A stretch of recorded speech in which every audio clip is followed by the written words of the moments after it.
My name is Marlow Trasker, and I'm about to tell you how my wife tried to humiliate me at a family dinner, and how I turned her little power play into the most spectacular backfire in suburban history. It started on a Tuesday evening in October. I was debugging code for a client's inventory system when Vanna breezed into my home office wearing that particular smile, the one that meant she'd already made a decision and was just informing me about it. "I've decided to go to dinner with Dean tomorrow night," she announced, leaning against my doorframe like she owned the place. Which technically she half did. Just the two of us. Family time. Dean, my golden boy brother who hadn't held a steady job in 3 years, but somehow always managed to look like he'd stepped out of a magazine. The same Dean who'd been texting my wife increasingly frequently over the past month. "Family time," I repeated, not looking up from my screen. "How nice. Should I assume I'm not invited to this family gathering?" "You can assume whatever you want, Marlow." She examined her manicured nails. "I'm capable of making my own decisions about who I spend time with." There it was. The new Vanna, the one who'd emerged over the past few months like a butterfly from a cocoon, except this butterfly had developed a taste for passive-aggressive warfare. "Of course you are, sweetheart," I said, finally turning in my chair to face her. "You do you." She studied my face for a moment, probably looking for signs of wounded male ego. What she found instead was my poker face, the same expression I'd perfected during 15 years of client meetings with people who thought software engineers were glorified button pushers. "Good," she said, though she sounded slightly disappointed. "We're going to Marcello's at 7. Marcello's. The upscale Italian place downtown where we'd had our anniversary dinner 3 years running, where the waitstaff knew us by name and always seated us at table 12 by the window. After she left, I sat there staring at my code for exactly 30 seconds before opening a new browser window. Vanna's phone was still synced to our shared cloud account, an oversight from when we'd set up automatic photo backups that she'd apparently forgotten about. Her text messages painted an interesting picture. Vanna to Dean, 3:47 p.m. Looking forward to tomorrow night, finally some quality conversation with someone who appreciates me. Dean to Vanna, 4:12 p.m. Can't wait. Marlow doesn't need to know all our family business, right? Vanna to Dean, 4:15 p.m. Exactly. Some things are better kept between us. I leaned back in my chair and laughed. Actually laughed out loud. They thought they were being clever, these two. They thought they were playing chess while I was playing checkers. They had no idea I'd been playing chess since I was 12 years old. I picked up my phone and scrolled through my contacts until I found Sela Merrick, Vanna's younger sister, and the one person in that family who'd never treated me like I was lucky to be there. "Marlow?" Sela's voice was surprised. We didn't talk often. "Everything okay?" "Define okay," I said. "Listen, I need to ask you something, and I need you to be straight with me. Has Vanna said anything to you about Dean, about spending time with him?" There was a pause. A long one. "Marlow," Sela said carefully, "what exactly are you asking me?" "I'm asking if my wife is playing games, and if so, whether you'd be interested in helping me play them better." Another pause. Then, "What kind of help?" I explained about the dinner, about the texts, about the whole situation. Sela listened without interrupting, which I appreciated. When I finished, she was quiet for almost a minute. That manipulative little... She caught herself. "Sorry, she's still my sister. But I've been waiting 3 years for someone to call her on her garbage. What did you have in mind? How would you feel about joining me for dinner tomorrow night? Say 7:30 at Marcello's?" Sela's laugh was sharp and delighted. "Oh, this is going to be fun. Should I dress up?" "Absolutely. We want to look like we're celebrating something." After I hung up, I called Marcello's and made a reservation for 2. Table 13, right next to 12. Then I called back and made a special request. "This is Marlow Trasker," I told the manager, a guy named Roberto who'd always been friendly. "My wife and I have been coming there for years. Tomorrow night she's bringing her brother to dinner, and I'd like to surprise them. Could you arrange for some champagne to be sent to their table, and maybe have the staff make a little fuss? I'll cover all the costs, of course." Before we dive deeper into this story, I have one small request. Please subscribe, drop a like, comment, and hit that hype button to boost this channel so more people can discover these incredible Reddit stories. Roberto was delighted to help. Restaurants love customers who want to spend extra money on surprises. The next evening, I put on my best suit, the charcoal gray one that Vanna always said made me look distinguished, and drove to pick up Sela. She was waiting outside her apartment building in a stunning red dress that probably cost more than my monthly car payment. Salah had always been the prettier sister, though she'd never flaunted it the way Vanna did. "You clean up nice, brother-in-law," she said, sliding into my Mustang. "This is going to be interesting." That's one word for it. We arrived at Marcello's at exactly 7:30. Through the window, I could see Vanna and Dean already seated at table 12, leaning close together in conversation. They looked cozy, intimate even, perfect. Roberto greeted us at the door with a knowing smile. "Mr. Trasker, your table is ready, and don't worry, everything is arranged." He seated us at table 13, close enough to observe but far enough away to avoid immediate detection. Vanna had her back to us, but Dean was facing our direction. It would only be a matter of time before he noticed us. "So," Sela said, opening her menu, "what's the plan?" "Phase 1 is simple observation. Let them get comfortable, let them think they're getting away with something. Then we see how they react to a little surprise." As if on cue, Roberto appeared at table 12 with a bottle of champagne and 2 glasses. I watched Vanna's face as he explained that it was a gift from the management in honor of their special evening together. Her smile faltered for just a moment. She glanced around the restaurant nervously but didn't spot us. Dean, however, was grinning like he'd won the lottery. He probably thought Vanna had arranged it. "Phase 1 complete," I murmured to Sela. "They're comfortable. Now for Phase 2. I pulled out my phone and showed Sela the screenshots I'd taken of Vanna's text messages. Her eyes widened as she read them. "Oh, that conniving little witch," she whispered. "She's been planning this for weeks, hasn't she?" "Looks that way. The question is, what exactly is she planning?" We didn't have to wait long to find out. As we watched, Vanna reached across the table and took Dean's hand. Not a sisterly gesture. Something more intimate, more possessive. Salah made a disgusted noise. "She's actually flirting with him. Your own brother." "Stepbrother," I corrected. "But yeah, that's what it looks like." Dean was eating it up, of course. He'd always been a sucker for female attention, and Vanna was an expert at making men feel special. It was one of the things that had attracted me to her in the first place, back when I thought I was the only recipient of that particular talent. "Okay," Sela said, her voice taking on a dangerous edge. "I'm officially on board with whatever revenge plot you're cooking up. That's my sister over there, and she's embarrassing our entire family." "Good, because Phase 3 is where things get interesting." I signaled to our waiter and asked him to send a note to table 12. The note was simple. "Enjoying your family dinner? A friend." We watched as the waiter delivered it. Vanna read it first, and the color drained from her face. She showed it to Dean, who immediately started scanning the restaurant. His eyes found mine, and his expression went from confusion to panic in about 2 seconds. "Showtime," I said to Sela. I stood up and walked over to their table, Sela right behind me. The entire restaurant seemed to go quiet, though that was probably just my imagination. "Dean," I said pleasantly. "Vanna, what a surprise to see you here." Vanna's mouth opened and closed like a fish out of water. Dean, to his credit, tried to play it cool. "Hey, Marlow, we were just having family time," I finished. "Yes, Vanna mentioned that. Sela and I thought we'd have some family time, too. Isn't that right, Sela?" Sela smiled sweetly at her sister. "Absolutely. Though I have to say, Vanna, you two look awfully cozy for siblings, even step-siblings." The trap was sprung. Now we'd see how they tried to get out of it. Vanna recovered first, which didn't surprise me. She'd always been quick on her feet when it came to social situations. "Marlow," she said, her voice steady despite the flush creeping up her neck. "What are you doing here?" "Having dinner with my sister-in-law," I replied, pulling out the chair next to Dean and sitting down uninvited. "You remember Selah, don't you? Your sister?" Selah took the remaining chair, completing our little family circle. The champagne Roberto had sent was still sitting in its bucket, condensation beating on the bottle like nervous sweat. "This is a private dinner," Dean said, finding his voice.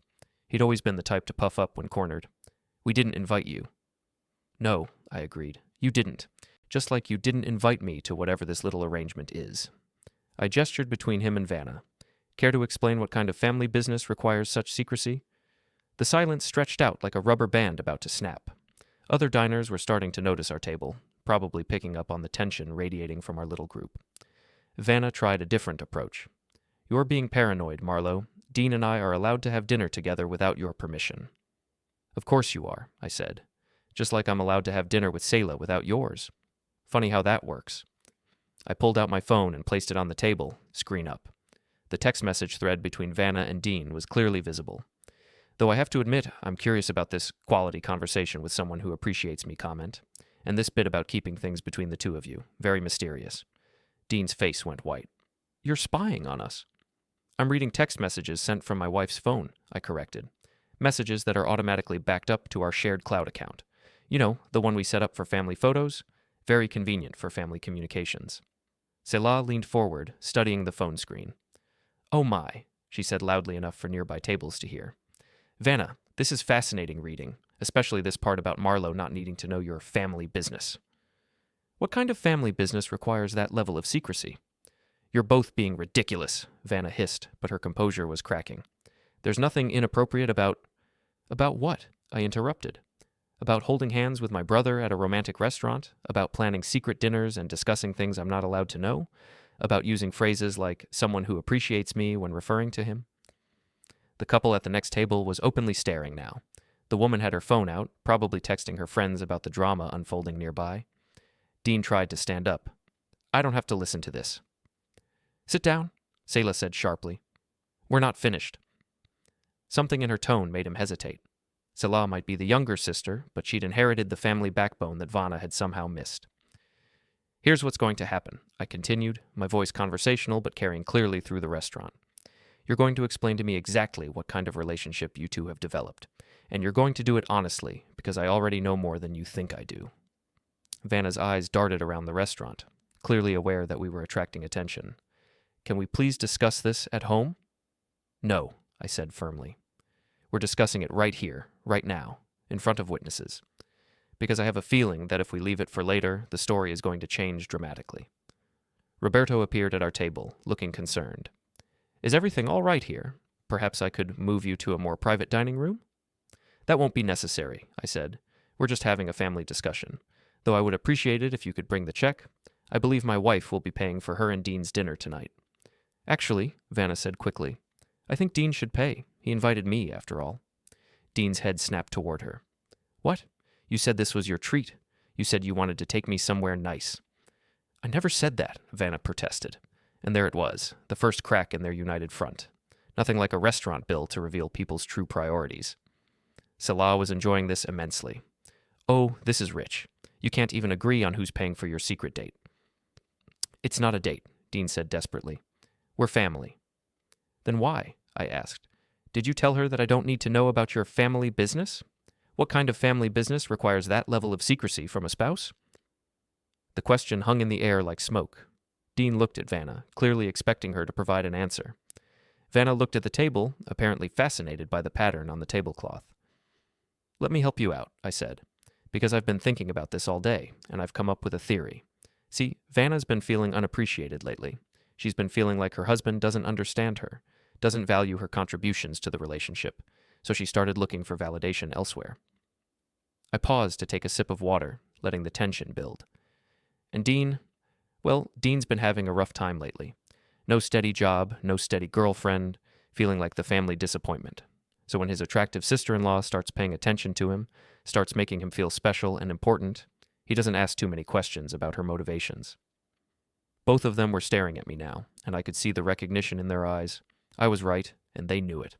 The problem is, I continued, that this little arrangement requires keeping secrets from me. And secrets have a way of growing, don't they?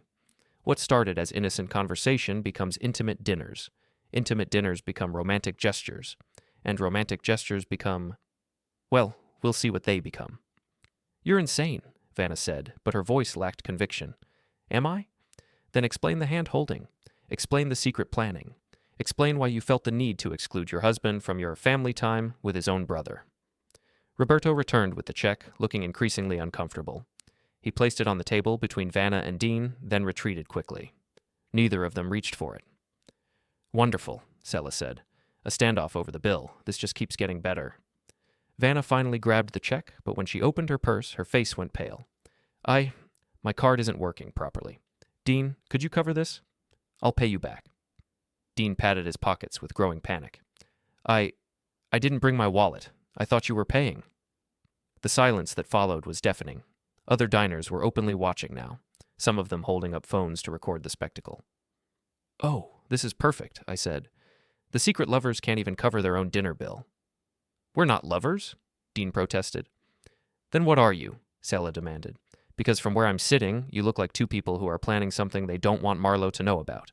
And in my experience, when married people start keeping secrets with attractive family members, it usually leads to one place. I stood up and pulled out my wallet. "Roberto," I called, "I'll take care of their bill." "That's not necessary," Vanna said quickly. "Oh, but it is. Because this way, everyone in this restaurant will remember the night that Marlow Trasker paid for his wife's secret dinner with his brother. They'll remember how the two of you couldn't even cover your own check. And they'll remember how you tried to deny what everyone could clearly see." I placed 3 20s on the table, more than enough to cover their meal and a generous tip. "Consider it my contribution to your family time," I said. "Though next time, you might want to choose a restaurant where the staff doesn't know me personally. Roberto's been very helpful tonight." Roberto nodded nervously from across the room. "Come on, Sela," I said, offering her my arm. "I think we've seen enough family bonding for one evening." As we walked toward the exit, I heard Vanna calling my name. I didn't turn around. "That," Sela said as we reached the door, "was absolutely magnificent. Did you see their faces when the bill came?" "That was just the opening move," I told her. "The real game starts now." Outside, the October air was crisp and clear. I helped Sela into the Mustang and started the engine, letting it rumble for a moment before pulling out of the parking space. "So what's next?" she asked. I smiled, and for the first time in months, it felt genuine. "Next, we see how they react to being exposed. My guess is they'll try to turn this around, make me look like the paranoid husband. They'll probably claim I'm imagining things, that there's nothing inappropriate about their relationship. And when they do? When they do, I'll be ready with Phase 4. As we drove through the suburban streets toward Salah's apartment, I was already planning my next move. Vanna and Dean thought they were playing a game they could win. They thought they could manipulate me, embarrass me, and get away with it. They had no idea what they'd just started, but they were about to find out. I dropped Sela off at her apartment with a promise to keep her updated on developments. The drive home gave me time to think, to plan, and to appreciate the beautiful irony of what had just happened. Vanna's car was already in the driveway when I arrived. The lights were on in the living room, which meant she was waiting for me. Good. I was looking forward to this conversation. She was pacing when I walked in, still wearing the dress she'd chosen for her dinner with Dean. Her makeup was smudged, and her carefully styled hair was coming undone. She looked like a woman who'd had a very bad evening. "We need to talk," she said without preamble. "I agree," I replied, hanging up my jacket. Though I have to say, dinner was more entertaining than I expected. Roberto sends his regards, by the way. "You embarrassed me in front of the entire restaurant." "I embarrassed you?" I laughed. "Vanna, you embarrassed yourself. I just provided the audience." She stopped pacing and turned to face me. "There's nothing going on between Dean and me. Nothing inappropriate."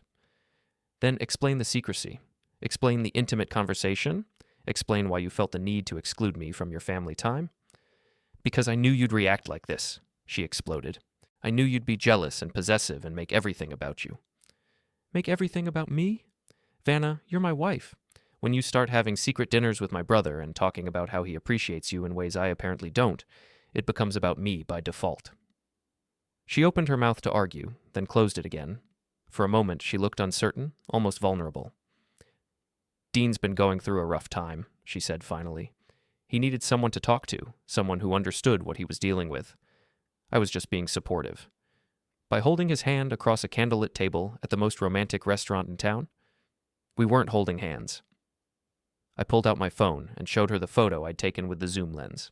Clear as day, her fingers intertwined with Dean's across the white tablecloth. Her face went pale. "You were taking pictures?" "I was documenting evidence of my wife's inappropriate behavior with my brother. Call it insurance." "You're sick," she whispered. "I'm thorough. There's a difference." I walked past her into the kitchen and opened a beer. The normal domestic action felt surreal after the evening's drama. "So what happens now?" she asked, following me. "Now? Now we see how far this rabbit hole goes. Because I don't think tonight was the end of anything, Vanna. I think it was just the beginning." She was quiet for a long moment, studying my face. "What do you want from me?" "I want honesty. I want you to admit what you're really doing with Dean, and I want you to explain why you thought you could get away with it." "There's nothing to admit." "Then you won't mind if I share those photos with your parents, or with Dean's employer, or with the neighborhood social media group." The threat hit home. Vanna's face went white, and she gripped the kitchen counter for support. "You wouldn't. Try me." We stared at each other across the kitchen island, and I could see her weighing her options. She could continue denying everything, but the evidence was mounting against her. She could come clean and hope for forgiveness, but that would mean admitting she'd been caught in a lie. Or she could escalate the situation and see if she could turn the tables on me. I was betting on option 3. "Fine," she said finally. "You want to play games? Let's play games." She turned and walked out of the kitchen. A few minutes later, I heard the front door slam. I finished my beer and went to bed, setting my phone to record any sounds from the driveway. If Vanna was planning something, I wanted to be ready for it. I woke up at 6 a.m. to the sound of my car alarm going off. By the time I got outside, it had stopped, but something was wrong. The Mustang was sitting lower than usual, and there was a smell in the air, something sweet and chemical. A closer inspection revealed the problem. All 4 tires had been slashed, and someone had poured something into the gas tank. The smell was coming from whatever they'd used, probably corn syrup or sugar water. There was a note tucked under the windshield wiper. "Stay away from my girl. C. Chase Harlan." I'd heard Vanna mention him before. He worked at her PR firm, handled the financial side of their events. Apparently, he was also the next phase of her little revenge plot. I took photos of everything, then called Tony Bales. Tony was my oldest friend, a former Marine who ran a private security company. If anyone would know how to handle this situation, it would be him. "Jesus, Marlow," he said when he arrived and saw the car. "What did you do to piss someone off this badly?" I explained the situation while Tony examined the damage. He whistled low when I showed him the note. "Chase Harlan," he said. "You know anything about this guy?" "Just that he works with Vanna, and apparently thinks she's his girl now." "Well, he's got balls, I'll give him that. Vandalizing your car, leaving a signed note. Either he's really confident or he's really stupid." My money's on stupid, but confident stupid can be dangerous. Tony nodded. "You want me to have a conversation with him?" "Not yet. First, I want to know more about what we're dealing with. Can you run a background check?" "Already on it," Tony said, pulling out his phone. "Give me an hour." While Tony worked his contacts, I called my insurance company and arranged for the Mustang to be towed. The damage was extensive enough that it would be in the shop for at least a week. Tony's report was illuminating. Chase Harlan, 38, divorced, no children. He'd been with Vanna's firm for 3 years, had a reputation as a smooth talker and a ladies' man. He drove a silver Porsche and lived in a downtown condo that was probably beyond his means. "Guy's got a pattern," Tony said. 3 different women in the past 2 years, all of them married, all of them clients or coworkers. He likes to play the role of the sensitive, understanding man who appreciates what their husbands don't. And Vanna fell for it. Looks that way. Question is, how far has it gone? I was about to find out. My phone buzzed with a text from an unknown number. "Your wife deserves better than a paranoid loser who spies on her. Back off, or next time it won't just be your car." I showed the message to Tony, who shook his head in disgust. "This guy's a real piece of work. Making threats over text, using his own phone. Like I said, stupid." "Stupid works in our favor," I said. "Stupid people make mistakes." "What do you want to do about it?" I thought about it for a moment, considering my options. I could go to the police, but vandalism cases rarely got much attention unless someone was hurt. I could confront Chase directly, but that would likely escalate things in unpredictable ways. Or I could play the game by his rules and see how he liked being on the receiving end. "How do you feel about a little reconnaissance mission?" I asked Tony. His grin was predatory. "I thought you'd never ask." Chase Harlan was about to learn that threatening Marlow Trasker's property was a very bad idea. And unlike him, I wasn't stupid enough to leave evidence lying around. The game was escalating, but I was ready for the next level. Tony's reconnaissance mission yielded valuable intelligence. Chase Harlan lived in a smart home, one of those places where everything from the lights to the coffee maker was connected to the internet. He was also careless about his digital security, using the same password for multiple accounts and leaving his Wi-Fi network poorly protected. "Guy's practically begging to be hacked," Tony reported. His home security system uses default passwords, his smart doorbell streams to an unsecured cloud account, and his social media profiles are public. It's like he wants people to know his business. "What kind of business are we talking about?" Tony pulled up Chase's Instagram feed on his phone. "See for yourself." The photos told a story, one far more detailed, damning, and carefully constructed than a simple collection of snapshots. In each image, Chase appeared at expensive restaurants with different women, always positioned just so, always looking like the center of the universe. Sometimes he was at candlelit rooftop lounges, sometimes at exclusive wine bars where the bottles cost more than my monthly mortgage. Other times he stood in brightly lit art galleries or sleek corporate events, the kind of places where people pretended they weren't trying to impress each other but absolutely were. And in every shot, Chase looked immaculate. Custom suit, perfect posture, confident smile. A man who curated every second of his public image. Next to him, each new woman looked like she'd been hand-selected to elevate his brand. But recently, the pattern had shifted. Instead of an ever-changing lineup of companions, one face kept appearing beside him, my wife. He's been posting photos with Vanna for 3 weeks, Tony said, his voice flat, almost analytical, though I could see concern forming behind his eyes. Nothing explicitly romantic, nothing that screams affair, but the vibe, definitely intimate, definitely intentional. Look at this one from last Tuesday. He handed me his tablet. The photo showed Chase and Vanna at a downtown coffee shop, seated close enough that their shoulders touched. They were leaning in toward a laptop, as if sharing a secret. Vanna's hand, gentle, casual, rested on his shoulder like it belonged there. The caption read, "Strategy session with my favorite collaborator. Great minds think alike." Sharks teamwork, Dean on partnership. Strategy session, I muttered under my breath. Is that what they're calling it now? Tony snorted. Oh, it gets better. Check out his location history. He flicked through several more posts with quick, practiced motions. He's been at your neighborhood Starbucks 6 times in the past month. Always during weekday afternoons, always when you'd be at work. My stomach tightened. The pattern emerged sharply, painfully. While I was debugging code, fighting deadlines, and dealing with clients, Chase and Vanna were conducting their own meetings. Quiet, private, conveniently scheduled. The dinner with Dean hadn't been the beginning of anything. It had merely been the moment they stopped hiding. I need to see his place, I said. The words came out before I fully understood what I was planning. I need to know what we're dealing with. Tony lifted an eyebrow. Already ahead of you. He tapped his screen again. Chase has a standing reservation at the gym every Tuesday and Thursday evening from 7 to 9. 2 solid hours. The building's practically empty then, except for the automated security system. Which you can disable, I said. Which I can disable, Tony repeated, a tiny spark of professional pride slipping into his voice. Then, more seriously, question is, what exactly are we looking for? Evidence, I said. Documentation, anything that proves what's actually going on between him and Vanna. I need the truth, not guesses. That Thursday evening, everything snapped into motion like pieces of a larger machine we had unknowingly built. Tony disabled Chase's security system while I logged into his home network from the parking garage across the street. The moment I accessed his files, I realized just how deep Chase's planning went. His computer was a gold mine, a meticulously organized archive of everything he'd been doing behind the scenes. Email threads between Chase and Vanna stretching back 2 months, photos that never made it to social media, photos that explained far more than anything he'd posted publicly, screenshots, notes, meeting summaries, and most incriminating of all, a folder labeled simply, V Project. Inside was an entire strategy, not metaphorically, but literally, outlining how he planned to break up my marriage. Look at this, I said, motioning Tony over. He mapped out every step. Phase 1, gain Vanna's trust and make her feel unappreciated at home. Phase 2, introduce romantic undertones and engineer moments for emotional intimacy. Phase 3 is eliminating the husband from the equation, Tony finished grimly as he read the document over my shoulder. Jesus, Marlow, this guy's been playing a long game. The more we scrolled, the worse it got.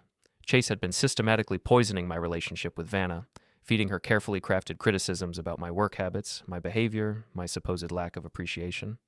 He'd scheduled her for late-night project sessions that didn't exist, giving her alibis for their meetings. He'd even researched my daily routines, right down to when I usually left home, when I checked my email, when I grabbed lunch. He's good, I admitted quietly.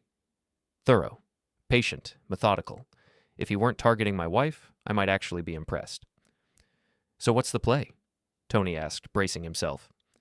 I copied every file onto a secure drive and felt something cold and precise settle inside me. If Chase wanted psychological warfare, then that's exactly what he'd get. But unlike him, I wasn't constrained by subtlety. We give him a taste of his own medicine, I said, starting with his precious Porsche. Chase's car was parked in the building's private garage, a gleaming silver 911, polished so perfectly it reflected the overhead lights like a mirror. It wasn't just a vehicle. It was his trophy, his identity, his symbol of status and carefully curated perfection. And tonight, it would become the opening move in a game he never expected to lose. It was also about to become his biggest embarrassment. Tony produced a small device from his toolkit, a GPS tracker with some additional modifications. This will let us monitor his movements and trigger some interesting effects when he's in public places. What kind of effects? Let's just say his car is going to develop some personality issues. Random horn honking, lights flashing, radio turning on at full volume. Nothing permanent, nothing dangerous, just annoying. We installed the device and made a few other subtle modifications. By the time we were finished, Chase's Porsche was going to provide entertainment for half the city. Phase 1 of Operation Payback is complete, Tony said as we left the garage. What's Phase 2? Phase 2 is where we get creative. The next morning, I called in sick to work and spent the day implementing Phase 2. Using the information from Chase's files, I created a comprehensive dossier on his previous relationships. 3 married women, all of them manipulated using the same playbook he was running on Vanna. I reached out to each of them through carefully crafted social media messages, posing as a private investigator working a divorce case. All 3 were eager to share their experiences with Chase Harlan. Sarah Martinez. He made me feel like my husband didn't understand me, convinced me to meet him for coffee, then dinner, then other things. When my husband found out, Chase disappeared completely, wouldn't return my calls, blocked me on social media. I lost my marriage over a man who threw me away the moment things got complicated. Jennifer Walsh. Classic predator behavior. He studies married women, finds their vulnerabilities, then exploits them. He told me I was special, that he'd never met anyone like me. Then I found out he was running the same game on 2 other women at the same time. Rebecca Torres. He's dangerous because he's so good at it. Makes you feel like you're the problem in your marriage, like you deserve better. By the time you realize what he's doing, you've already compromised everything that matters to you. Armed with this information, I crafted a detailed report and sent copies to Vanna's email, her work account, and her personal social media. I also sent copies to Dean, to Sela, and to Chase's supervisor at the PR firm. The subject line was simple: the truth about Chase Harlan. Then I sat back and waited for the fireworks to begin. I didn't have to wait long. My phone started ringing at 10:47 a.m. "What the hell is wrong with you?" Vanna's voice was shaking with rage. "How dare you contact those women? How dare you spread lies about Chase?" "I didn't spread lies," I said calmly. "I shared testimonials from his previous victims. There's a difference. They're not victims, they're bitter ex-girlfriends making up stories." 3 different women, Vanna. 3 different stories with the same pattern. Are you really going to tell me that's a coincidence? There was silence on the other end of the line. "He cares about me," she said finally, but her voice lacked conviction. "He cares about the challenge you represent. You're married, you're attractive, and you're vulnerable. That makes you the perfect target for his particular hobby." "You don't know what you're talking about." "Then prove me wrong. Ask him about Sarah Martinez. Ask him about Jennifer Walsh. Ask him about Rebecca Torres. See how he reacts when you mention those names." The line went quiet again. "I hate you," she whispered. "No, you don't. You hate that I'm right." She hung up, but the damage was done. I'd planted seeds of doubt that would grow every time she looked at Chase, every time he said something that reminded her of the testimonials I'd shared. My phone buzzed with a text from Tony. "Package delivered. Check your email." The email contained a video file from Chase's building security camera. It showed him discovering his car that morning, trying desperately to stop the horn from honking while his neighbors watched from their windows. The audio was crystal clear, a stream of profanity that would have made a sailor blush. But the best part came at the end, when Chase's car radio suddenly blared to life at maximum volume, playing Somebody's Watching Me by Rockwell. The irony was perfect. "Phase 2 complete," I texted back to Tony. "Ready for Phase 3? "Born ready. What's the target?" I looked at the photo on my desk. Vanna and me on our wedding day, both of us smiling like we believed in forever. She'd made her choice when she decided to play games with Chase Harlan. Now it was time for her to live with the consequences. The target is everything they think they can get away with. We're going to show them what happens when you underestimate Marlow Trasker. The war was officially on. Chase's response to my psychological warfare was predictably aggressive and ultimately self-defeating. Instead of backing down or trying to de-escalate the situation, he doubled down on his threats and made the mistake of involving Vanna in his retaliation strategy. I discovered their plan the same way I'd discovered everything else, through careful surveillance and their own carelessness with digital security. Chase had convinced Vanna that the only way to end my harassment was to take something valuable from me, something that would force me to negotiate. They were planning to break into my home office and steal the backup drives containing my client work. In their minds, holding my professional reputation hostage would give them the leverage they needed to make me back off. What they didn't know was that I'd been expecting something exactly like this. "They're going to hit the house tomorrow night," Tony reported after monitoring their communications. "Chase thinks you'll be at the client meeting in Springfield, and Vanna knows you won't be back until late." "Perfect. How much time do we have to prepare?" "About 18 hours, enough to set up a proper welcome party." We spent the next day turning my home office into an elaborate trap. Hidden cameras in every corner, motion sensors linked to a silent alarm system, and the pièce de résistance, a modified safe that would trigger a die pack when opened incorrectly. "This is the same system banks use for robbery deterrence," Tony explained as he installed the device. "Completely legal, completely non-lethal, and completely humiliating. Anyone who tries to break into this safe without the proper code is going to be covered in bright purple dye that won't wash off for weeks. And if they do know the code, then they get access to the decoy drives filled with nothing but photos of you and Vanna's wedding. Either way, we win." I spent the evening at my fake client meeting, actually dinner with Salah at a restaurant an hour away, making sure we were seen by plenty of witnesses. My phone was set to record everything happening at the house, and Tony was positioned across the street with a clear view of all entrances. They arrived at 9:47 p.m., using Vanna's key to enter through the front door. Chase was wearing all black like some kind of movie burglar, which would have been amusing if it weren't so pathetic. The motion sensors tracked their movement through the house. They went straight to my office, confirming that Vanna had provided detailed intelligence about the layout and security measures. What she hadn't known about was the new security system Tony and I had installed. "They're at the safe," Tony's voice crackled through my earpiece. "Chase is working on the lock while Vanna keeps watch." "How long until the surprise?" "Any second now." The explosion of purple dye was visible even from Tony's position across the street. Chase's screams of surprise and rage echoed through the neighborhood, followed by Vanna's shocked gasps. "Direct hit," Tony reported with barely contained laughter. "They're both covered head to toe. Chase looks like a grape popsicle." But the real surprise was yet to come. The die pack had triggered a secondary system that locked down the office, trapping them inside until the police arrived. I'd programmed a 10-minute delay to give them time to fully appreciate their situation. "Should we call the cops now?" Tony asked. "Not yet. Let them sweat for a few minutes. I want them to understand exactly how thoroughly they've been outplayed."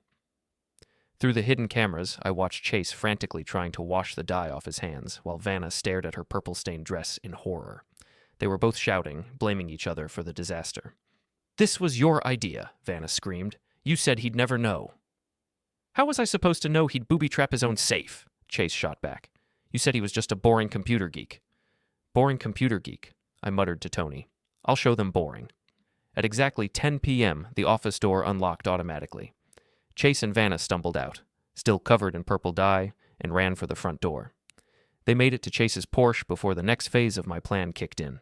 The car wouldn't start. Tony had set up a remote cutoff that shut down the engine whenever I tapped a button on my phone. Chase turned the key repeatedly, becoming more anxious by the moment. That's when the neighbors started coming outside to investigate the commotion. Mrs. Peterson from next door, flashlight in hand. The college kids from across the street, phones out and recording. The retired cop from 2 houses down, already calling for backup. Chase and Vanna were trapped in the middle of the street, covered in purple dye, next to a car that wouldn't start, surrounded by witnesses with cameras. "Now we call the police," I told Tony. The responding officers were professional, but clearly amused by the situation. Chase and Vanna tried to explain that they were retrieving Vanna's personal belongings, but the purple dye and the broken safe told a different story. "Ma'am," one of the officers said to Vanna, "you live here, correct?" "Yes, this is my house." "And you needed to break into your husband's safe to retrieve your belongings." Vanna's face went from purple-stained white to red. "It's complicated." "I'm sure it is. And you, sir," the officer turned to Chase, "what's your relationship to the homeowners?" Chase opened his mouth, then closed it again. There was no good answer to that question that wouldn't incriminate him further. The officers took statements from everyone, including the neighbors who had witnessed the whole spectacle. By the time they were finished, half the neighborhood had gathered to watch the purple-stained drama unfold. "We're not going to file charges tonight," the lead officer told me when I arrived home at 11:30. "But I'd recommend you consider whether this marriage is worth saving. This kind of behavior tends to escalate." After the police left, I surveyed the damage to my office. The safe was intact, the decoy drives were untouched, and the hidden cameras had recorded everything. Chase and Vanna's attempted burglary had been a complete failure on every level. But more importantly, it had been witnessed by dozens of people. By morning, the story would be all over the neighborhood social media groups. By afternoon, it would reach Vanna's workplace and social circle. My phone buzzed with a text from Selah. Just saw the police report on the neighborhood app. Please tell me you have video of this. I sent her a 30-second clip of Chase covered in purple dye, screaming at his car. Her response was immediate. This is the greatest thing I've ever seen. Can I share it? Share away, I replied. The more people who see it, the better. Within an hour, the video had been posted to 6 different social media platforms. Chase Harlan, the smooth-talking predator who seduced married women, was now immortalized as the purple-stained burglar who couldn't even break into a safe properly. But I wasn't finished with him yet. The next morning, I printed out enlargements of the security camera photos and posted them on telephone poles throughout Chase's neighborhood. The caption was simple. Have you seen this man? He specializes in breaking into homes and breaking up marriages. I also sent copies to his employer, his gym, his favorite restaurants, and every business in his building directory. Chase Harlan had wanted to play games with my marriage. Now he was going to learn what happened when those games had consequences. The war was almost over, but I had one final battle to fight. Vanna's response to the purple dye incident was to move out of our house and into a hotel, claiming she needed space to think. What she really needed was time to plan her final gambit, one last attempt to salvage her relationship with Chase and punish me for exposing their scheme. She recruited Dean for this final assault, convincing him that I'd become dangerous and unstable. Together with Chase, they formulated a plan to force me out of my own home by claiming I'd made threats and created an unsafe environment. I learned about their strategy through Selah, who had maintained contact with Vanna despite their growing estrangement. She's planning to show up tomorrow night with Dean and Chase, Selah warned me. They're going to claim you threatened them, and they're going to demand access to the house to retrieve her belongings. If you resist, they'll call the police and say you're being aggressive. Let them come, I said. I'm ready. Tony and I spent the day preparing for their arrival. We set up additional cameras throughout the house, tested the audio recording equipment, and prepared a comprehensive defense strategy. The key is to let them make the first move, Tony advised. We stay calm, we document everything, and we let them hang themselves with their own behavior. What if they try to force their way in? Then we have a legitimate reason to defend the property, but I don't think it'll come to that. Chase is too smart to risk an assault charge, and Vanna knows better than to escalate to physical violence. At 7 p.m. sharp, a car pulled into my driveway. Chase's Porsche, still bearing faint purple stains that no amount of detailing could completely remove. Vanna emerged from the passenger seat, followed by Dean from the back. They approached the front door as a united front, but I could see the tension between them. Chase was clearly uncomfortable being there. Dean looked like he'd rather be anywhere else, and Vanna was trying to project confidence she didn't feel. I opened the door before they could knock. Evening, I said pleasantly. To what do I owe the pleasure? We're here to collect my belongings, Vanna announced, and to discuss the terms of our separation. Separation? That's news to me. When did we decide to separate? When you started stalking and harassing my friends, she shot back. When you turned into someone I don't recognize. Chase stepped forward, trying to project authority. Marlow, we need to talk, man to man. Do we? Because last time we communicated, you were breaking into my house and getting covered in purple dye. How did that work out for you, by the way? His face flushed, but he maintained his composure. That was a misunderstanding. We were just trying to retrieve some documents that belonged to Vanna. Documents that were locked in my personal safe? What kind of documents would those be? Dean tried to play peacemaker. Look, Marlow, we're all family here. Can't we work this out without drama? I laughed. Family? Dean, you've been helping my wife conduct secret meetings with her boyfriend. That's not family behavior. Chase isn't her boyfriend, Dean protested. They're just friends. Friends who plan romantic dinners and break into houses together. What an interesting definition of friendship. Vanna pushed past both men and tried to enter the house. I stepped aside and let her pass, then followed her inside with Tony recording everything from his concealed position. I want my jewelry, she announced, and my clothes, and my personal documents. Of course. They're all upstairs in our bedroom. Feel free to collect them. She headed for the stairs, but Chase grabbed her arm. Wait, this feels like a trap. A trap? I asked innocently. What kind of trap could I possibly set with her own belongings? But Chase's instincts were correct. The bedroom was equipped with hidden cameras and audio recording equipment. Every word they spoke, every item they touched would be documented and time-stamped. You go with her, Chase told Dean. I'll stay down here and keep an eye on him. Keep an eye on me in my own house? How thoughtful. While Dean and Vanna ransacked the bedroom, Chase and I faced off in the living room. He was trying to project menace, but the purple stains on his hands undermined the effect. "This isn't over," he said quietly. "You think you've won something, but you've just made enemies you can't handle." "Is that a threat, Chase?" "It's a promise. Vanna deserves better than you, and I'm going to make sure she gets it." "By seducing married women and breaking into their homes? That's your idea of being a better man?" His composure finally cracked. "You don't deserve her. You never appreciated what you had. And you do? You, with your track record of discarded married women and your purple-stained hands. You think that makes you worthy of my wife? At least I make her feel special. At least I pay attention to what she needs." "What she needs is therapy, Chase. What she needs is to understand why she's attracted to predators who manipulate vulnerable women for sport." The shouting from upstairs indicated that Vanna and Dean were having their own confrontation, probably arguing about what to take and what to leave behind. "She's not coming back to you," Chase said. "Whatever game you think you're playing, it's over." "You're right about one thing," I agreed. "The game is over, but you misunderstand who won." That's when the front door opened and Selah walked in, carrying a large envelope. "Sorry I'm late," she announced. "Traffic was terrible. Did I miss anything interesting?" Chase's face went white. "What is she doing here?" "Selah's here because she has something to share with all of us. Something I think you'll find very educational." Selah opened the envelope and pulled out a thick stack of photographs. "Chase, I believe you know these women. Sarah Martinez, Jennifer Walsh, Rebecca Torres. They were very eager to share their experiences with you once they learned you were targeting another married woman." She spread the photos across the coffee table. Images of Chase with each woman, clearly intimate, clearly romantic, time-stamped and dated, showing the overlap between relationships. "They also provided some interesting documentation," Selah continued. "Text messages, emails, hotel receipts, a very clear pattern of predatory behavior." Chase lunged for the photos, but I stepped between him and the table. "I wouldn't do that if I were you. Those are copies. The originals are already with your employer and several social media platforms." "You can't prove anything," he said desperately. "Actually, we can prove everything, including your plan to isolate Vanna from her family and friends, your systematic manipulation of her emotions, and your attempted burglary of my home." Vanna and Dean appeared at the top of the stairs, drawn by the commotion. Vanna was carrying a suitcase and wearing a defiant expression that faltered when she saw the photographs on the table. "What is all this?" she asked. "This," I said, "is the truth about your boyfriend, the truth about his previous victims, the truth about what he really wants from you." She came down the stairs slowly, her eyes fixed on the photos. Dean followed, looking increasingly uncomfortable.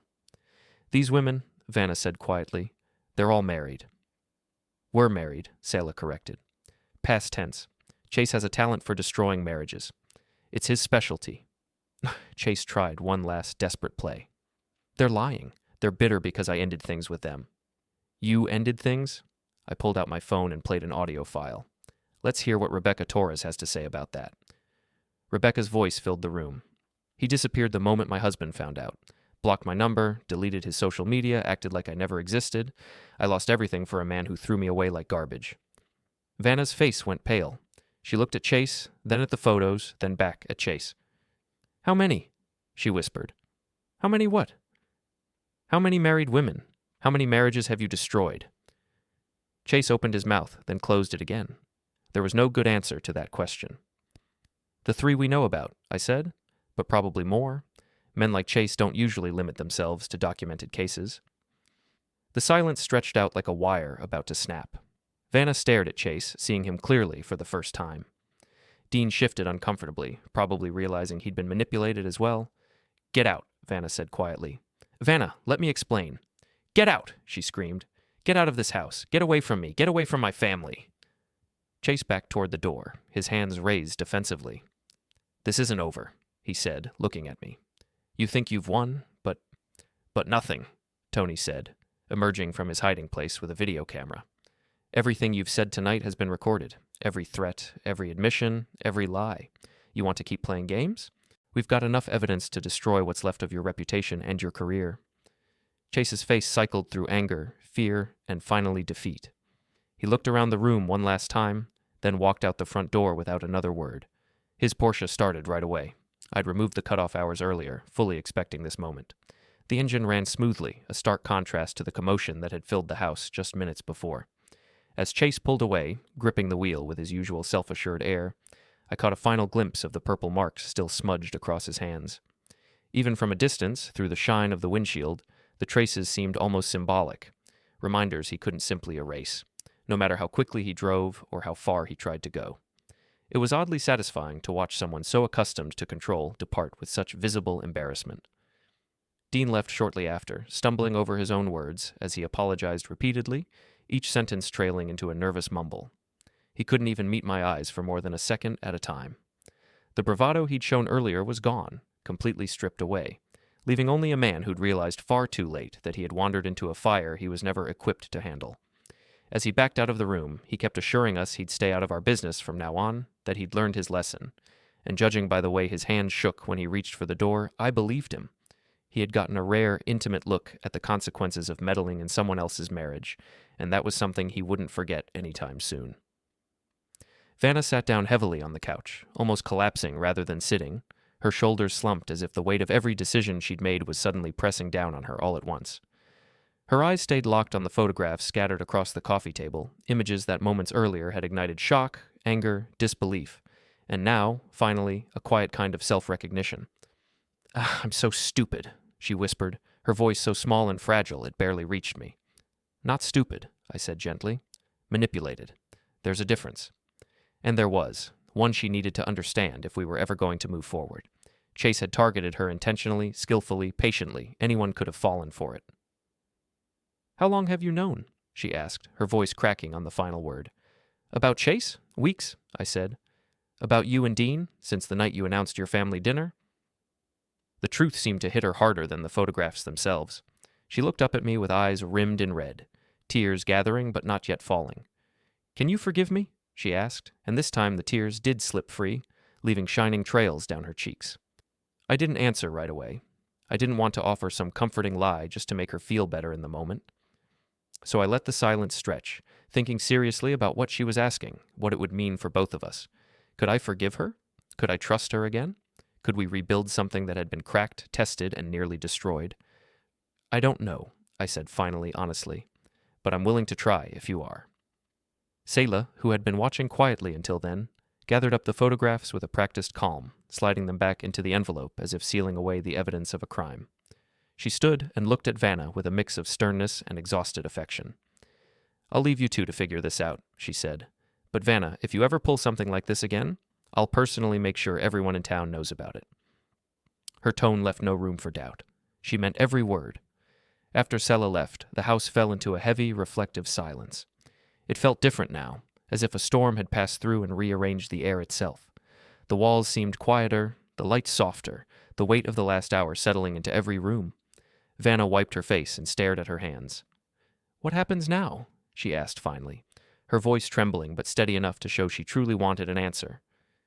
Now we decide whether we want to save our marriage or end it, I said. But we decide together, honestly, without any more games or manipulation. She nodded slowly, almost reverently. No more games. No more games, I echoed. Outside, the neighborhood was perfectly still, porch lights glowing, leaves rustling faintly in the breeze, the quiet settling like a blanket over everything that had just happened. The drama was over. The scores were settled. The truth, after being twisted and hidden for so long, had finally stepped into the open. Chase Harlan would find someone new to prey on eventually, but it wouldn't be my wife. Dean would think twice before inserting himself into someone else's life again. And Vanna, she would carry the weight of her decisions, whether we stayed together or not. As for me, I had discovered something unsettling and empowering in equal measure. I was capable of far more than I had ever imagined when pushed to the edge. I had outmaneuvered predators and manipulators at their own game and protected what mattered to me. Justice had been served, in one form or another. The underdog had won. But it was a strange victory. Quiet, almost bittersweet. Because the real prize wasn't revenge or validation, it was possibility. The chance, however fragile, to rebuild something better from the ruins. Whether we could actually do that, time would decide. But for the first time in months, I felt something I barely recognized anymore. Cautious, tentative optimism. A small spark, but enough to start again.